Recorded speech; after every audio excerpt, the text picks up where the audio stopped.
દેવાધિદેવ મહાદેવને પ્રસન્ન કરવાનો દિવસ એટલે મહાશિવરાત્રી। આ દિવસે નાના મોટા દરેક મંદિરમાં ભક્તો ભાંગ, દૂધ, શેરડીના રસ અને પાણીથી અભિષેક કરે છે। જુદા જુદા પ્રકારના અભિષેકની મહિમા સાથે ઘીની પ્રતિમા બનાવી તેની પૂજા કરવાની પણ અનોખી શ્રદ્ધા છે। નવસારીના સદલાવ ગામે આ પર્વ દરમિયાન ખાસ પ્રકારની શિવજીની પ્રતિમા તૈયાર કરાય છે। નવસારીના સદલાવ ગામના હેમંતભાઈ પટેલે વનસ્પતિ ઘીનો ઉપયોગ કરી તેમાંથી નાની મોટી શિવજીની પ્રતિમા બનાવે છે। મહાશિવરાત્રીના પર્વ દરમિયાન ઘીમાંથી બનાવેલ પ્રતિમા અને ઘીમાંથી બનાવેલ કમળના દર્શન ભગવાનને અર્પણ કરવાનો અને તેના દર્શન કરવાનો અનોખો મહિમા છે।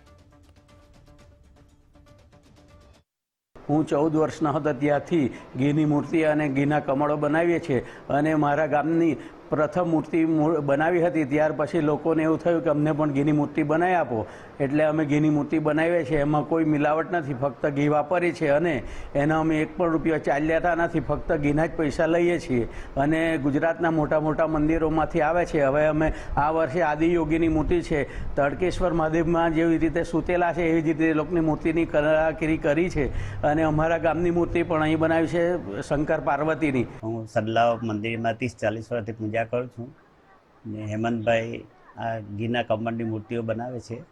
સરસ જુદા જુદા શિવ પાર્વતી બનાવે, ઓરિજિનલ લાગે છે ને કમળ બી બનાવે ને બધું જુદા મુખ બનાવે છે અને બધું સરસ બનાવે છે। દક્ષિણ ગુજરાતના બધા મોટા મોટા મંદિરોમાંથી પણ અહીંયા જોવા માટે લેવા માટે આવે છે બધા અને સરસ મજાની મૂર્તિઓ બનાવે છે અને એ લોકો બનાવીને આપે છે, એટલે બધા ખુશ થઈ જાય જોઈને।